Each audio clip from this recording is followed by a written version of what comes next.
અમદાવાદમાં 4,000 વાહનો જપ્ત કરી ₹53 લાખનો દંડ વસૂલાયો. સિંધુ ભવન રોડ પરથી પોલીસે 2 કરોડની કાર જપ્ત કરી. 4 દિવસના કોમ્બિંગ દરમિયાન પ્રોહિબિશન અને ડ્રિંક એન્ડ ડ્રાઈવના 1,000 કેસ નોંધાયા.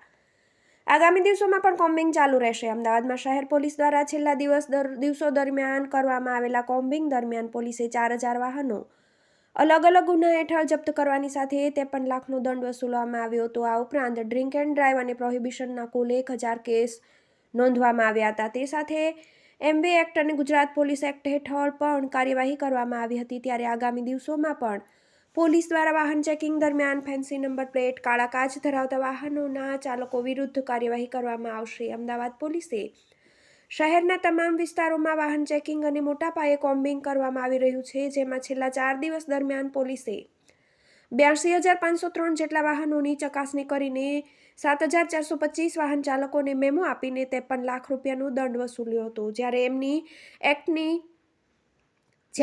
એક્ટની કલમ 207 મુજબ 4,000 વાહનો જપ્ત કર્યા હતા. આ ઉપરાંત એમવી એક્ટ હેઠળ 397 અને ગુજરાત પોલીસ એક્ટ હેઠળ 425 કેસ ગુના નોંધાયા હતા.